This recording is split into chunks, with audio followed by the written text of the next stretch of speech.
Oke guys, jumpa lagi channel bisnis online ala Sirtima. Oke, kali ini akan mencoba ya menceritakan atau membahas tentang mau bisnis online tapi setelah PHK atau istilahnya pengangguran ya. Nah, di sini bisnis online tapi pengangguran gitu. Banyak kejadian ya, terutama ya sepanjang pengalaman Sirtiman, teman-teman, saudara, banyak yang pas dia nganggur, tiba-tiba pengen bisnis online tuh. Dia pengen dapat duit dari online, pengen ya ya yang nggak ngoyo istilahnya sedikit-sedikit lama-lama jadi bukit. Cuma permasalahannya adalah bisnis online itu eh, namanya bisnis ya, segala satunya tuh harus direncanakan, juga harus di manajemen dengan baik ya, prosesnya sampai dengan hasilnya harus dicek. Setelah feedback setelah berapa bulan harus dicek ini sesuai nggak dengan rencana gitu. Nah, di sini rata-rata orang bisnis online biasanya kalau bisnis PHK atau pengangguran, mereka punya sedikit uang untuk modal istilahnya. Cuma itu pun belum cukup. Ya, belum cukup ya, kenapa? Karena harus tetap belajar ya. Ini yang kayak ibaratnya apa ya? Kalau orang di sawah itu maunya cepet-cepet panen tapi nggak mau nunggu 4 bulan atau ya pokoknya waktu panennya gitu. Di sini ya sebenarnya ya yang disarankan sih sebelum istilahnya pindah zona ya, dari zona kerja atau zona sebelumnya ya, entah itu freelance atau ya pokoknya setelah sebelum bisnis itu minimal menyisakan waktu ya, menyisakan waktu. Jadi pas ya, pas misalnya kerjaannya itu stop, kerjaannya berhenti, nganggur, ini dia bisa langsung pindah dengan mudah gitu. Cuma kalau benar-benar pas pindah dia belum tahu apa-apa, ini kenyataannya sulit. Banyak yang udah ngalamin sebenarnya apa ya, eh, berdasarkan survei sendiri ya, riset Sertiman sendiri, orang yang istilahnya sarjana pun ini nggak bisa ngantisipasi gitu. Banyak yang oke lah percaya bisnis online, percaya Sirtiman ya. Cuma permasalahannya mereka ini eh, skillnya sama mentalnya sama kepercayaan diri di bisnis online-nya masih rendah gitu. Sirtiman bisa istilahnya mau kasih formula yang ngebut gitu. Cuma permasalahannya kadang pertama mereka belum connect ya. Kalau belum connect tuh ya gimana ya? Dikasih formula bisnis apapun, dikasih rencana bisnis apapun, ya mereka nggak ngejalanin atau nggak, ya merasa bukan prioritas lah gitu. Pengennya emang taunya pengen dapat duit aja gitu. Cuma giran formula bisnisnya udah dikasih, ya mereka nggak action, nggak, pokoknya aduh gitu, banyak pertimbangan, banyak banyak keraguan dan lain-lain ya, jadinya bingung juga mereka dalam posisi nganggur tapi nggak ngebut, dan itu udah dikasih formula cepat nggak ngebut juga, jadinya ya formula dan lain-lainnya itu ya digeletakin aja gitu. Ini yang jadi sebenarnya gimana ya, dulu zamannya Sirtiman cari duit online mulai itu untuk dapetin formula itu sebenarnya tidak mudah gitu. Menuju satu situs juga, kalau di situsnya itu udah solid aman, itu tidak mudah gitu. Giran udah dapet, dikasih tahu, di share ke yang membutuhkan informasinya, ternyata mereka ya masuk kuping kiri keluar kuping kanan doang. Yaitu permasalahan permasalahan umum sih, permasalahan umum orang yang lagi istilahnya pindah zona, pindah kerja, atau biasanya dapat duit tiba-tiba nganggur. Itu mereka orang-orang yang ya mungkin pikirannya lagi rudet gitu, jadinya emang ya mau gimana juga ya susah gitu. Mereka punya kayak apa sih, keinginannya mau, cuma keinginan doang nggak cukup. Mereka harus, ya emang harus belajar dari awal, mulai pasang target, mulai sebenarnya apa ya, sih teman udah share share formula bisnis untuk pemula tuh udah share, silakan di deskripsi juga ada gitu. Yang pertama tuh memilih jenis bisnisnya, memilih ya. Memilih ini kita yang pertama harus mempelajari dulu gitu loh. Ini apa, ini apa, ini apa. Nah dari itu sebenarnya ya tergantung orangnya, sukanya di mana, minatnya di mana, dan yang jelas kritisnya itu mereka harus banyak tanya. Kalau nggak tahu tanya gitu. Karena emang biasanya kalau sirtiman nge-share formula ya nggak mungkin dijabarin semuanya gitu karena akan panjang. Jadi mereka harus benar-benar mencerna sesuai dengan kemampuan mereka gitu. Ya kalau kalau dijabarin semuanya kayak membaca kitab suci gitu, mungkin bisa tebal gitu. Mungkin kalau siriman cerita bisa pagi sampai malam, itu pun versi cerita. Mereka pasti otaknya bludrak kalau denger gitu. Nah di sini yang jelas mereka harus kuasain pokok-pokoknya, memilih bisnis kayak gimana. Contohnya affiliate marketing untuk yang nggak punya modal banget, untuk yang pengen ala-ala misalnya pernah kerja ya mereka bisa freelance di Fiverr atau di forum atau buka lapak jasa ya, jasa buat konten, jasa buat itu kan bisa buat konten video, buat konten artikel, bikin penawaran yang menggiurkan, yang tadinya orang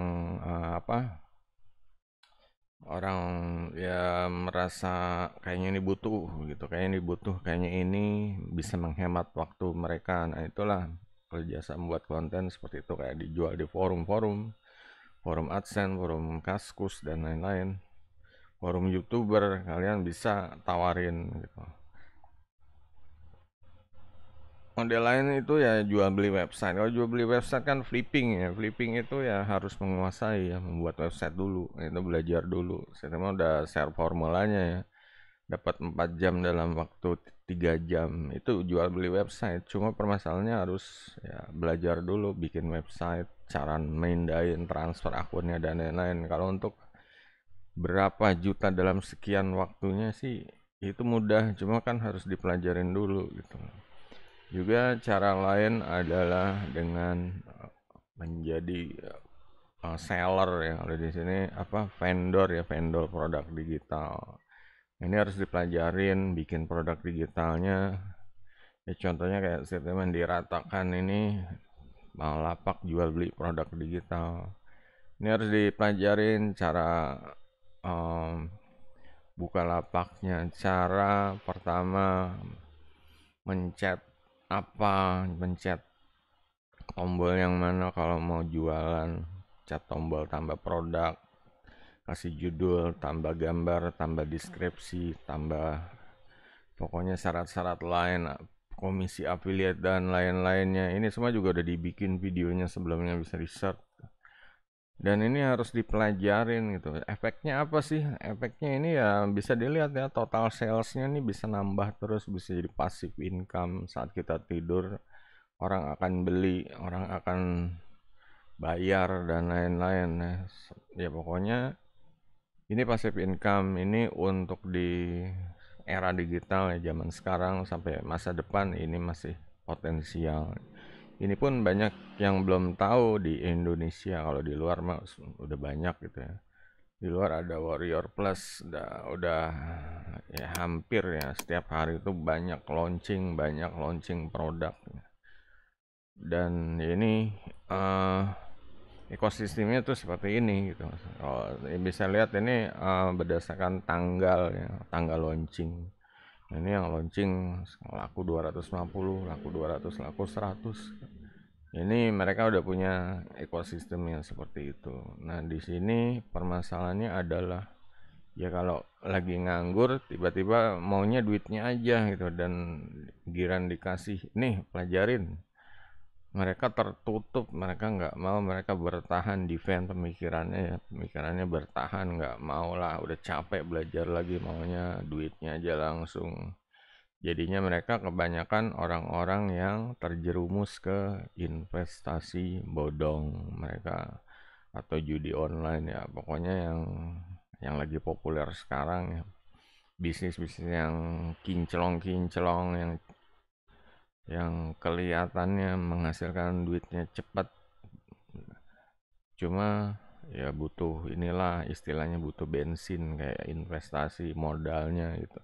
Nah, mereka habis di situ, mereka dibabat di situ ya. Nah, di sini permasalahannya adalah ya setelah mereka dibabat di situ terus gimana gitu. Apakah mereka akhirnya ya rata-rata sih ujung-ujungnya ngambil jadi ojol, ngambil jadi ya kayak gitu-gitu.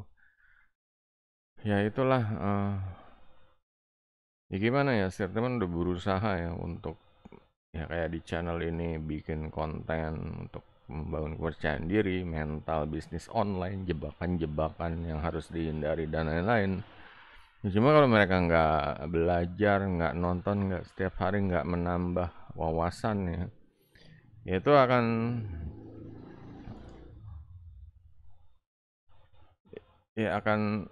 kosong gitu, kepalanya kosong, masa depannya itu yang dipertaruhkan gitu loh. Nah, di sini yang harus diperhatikan masa depan itu dipertaruhkan mulai dengan melakukan sesuatu yang produktif ya. Produktif dalam artian yang bisa besar ya. Di masa depan itu bisa besar, jangan cuma mengharapkan receh di depan mata atau di jangka pendek.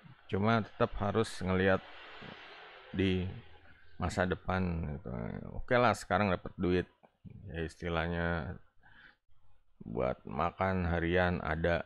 Cuma kan namanya hidup harus mikirin jangka panjang saat kita nanti ya kalau anak udah gede harus bisa kasih warisan saat kita nanti sakit, udah tua sakit ya harus bisa jangan bebanin anak dan seperti itu ya harus kasih ya pokoknya harus anak itu jangan dikasih beban lah kayak harus nanggung biaya rumah sakit dan lain-lain ini makanya kita berjuang dari sekarang ini ya kasih aset dia untuk warisan terus ya usahain ya entah itu ikut asuransi jiwa atau asuransi ya pokoknya di masa depan ini bisa menjamin lah minimal ya kalau kita ada kejadian apa-apa asuransi kesehatan atau asuransi jiwa ya yaitu tidak membebankan mereka gitu ya ini sebenarnya jangka panjang mungkin ya kalau nggak diomongin kayak gini orang masih sibuk mikirin dapat duit harian aja bingung gimana mikirin jangka panjang gitu. Ya cuma harus ya kalau nggak dipikirin kalian mau jadi apa gitu nyusahin anak kasihan kalau anak itu sekarang itu ya nggak kayak dulu ya zamannya maksudnya dulu itu ya pekerjaannya masih banyak pabrik-pabrik kantor-kantor sekarang tuh udah sedikit gitu orang udah mobile remote udah sebenarnya nggak perlu kantor juga bisa dapat duit gitu permasalahannya kan untuk yang anak-anak itu ya mereka ya itulah harus punya istilahnya ilmu digital marketer yang cukup lah biar mereka itu saat mereka nganggur survive malah bisa membangun startup punya ide apa bisa bangun aplikasi bisa bangun jasa lewat website pemasaran online SEO digital marketing internet marketing seperti itu jadi ya minimal jadi konten marketing YouTuber ya minimal ya itu pun sebenarnya masih ya nggak direkomendasiin karena emang jadi YouTuber itu yang pertama ya nggak bisa dapat duit cepet-cepet gitu mereka harus kerja ngupload bikin video ya kayak bikin produksi film ibaratnya itu mereka harus ya, menguasai jadwal menguasai pokoknya arahnya kemana gitu waktu untuk dapat ya bisnisnya bisa berkembangnya ini kemana gitu. Nah di sini kembali ya untuk yang pada pengangguran ya mulai atau yang kira-kira sebelum nganggur ya mulai gitu kalau yang udah menganggur mau nggak mau harus ngebut mati-matian mungkin harus belajar mati-matian kalau kalau pikirannya masih tertutup pengen dapat duit harian aja ya mendingan jangan bisnis online gitu loh kembali aja kayak jadi ojol atau ya pokoknya yang kerja-kerja yang jadi tukang parkir, ojol yang tiap hari megang duit gitu. Cuma permasalahannya ya ya SDM SDM ini harus berkembang, harus maju di zaman ya pokoknya di nanti ya. Yang jadi misalnya orang tua tuh jangan langsung gue udah tua udah nggak gitu-gituan deh. Ini yang salah gitu. Ini yang salah sebenarnya justru orang tua itu harus menjadi contoh buat anak-anaknya atau generasi muda ya. Jangan ya tua juga belum masih 40 50 udah nyerah. Kayak hidup itu nyerah. Udah nggak mau produktif ya. Nah, ini yang jadi yang disayangkan sih. Ini yang bikin ya anak-anak jadi mencontoh orang tuanya kayak gitu. Gimana anaknya mau istilahnya ngelebihin apa yang dari orang tuanya. Kadang orang tuanya istilahnya gesit aja anaknya ya mungkin setengahnya atau 75%. Gimana orang tuanya itu malas istilahnya. Jadi anaknya ya kecuali si anak ini emang punya cita-cita, punya target ya, yang benar-benar dia inginkan, yang paham dia dia mau apa hidup ini mau dia kejar ya itu beda lagi gitu. Kalau orang tuanya nggak ngasih ya kayak pedoman panduan hidup mencapai apa yang dia inginkan ya kasihan nanti generasi sekarangnya orang tuanya nggak bisa ngapa-ngapain, dia udah nggak mau produktif. Generasi nantinya anaknya juga akan ya jadi mengcopy apa yang orang tuanya gitu. Nah di sini kalau ada pertanyaan silahkan guys, jangan lupa di cek and diceknya juga kunjungin ya ratakannya Sirtiman ya, bisa di download produknya, ada yang gratisan, ada yang murah-murah, ada software, ada planner dan lain-lain. Pokoknya jangan lupa jempolnya, share, goodbye.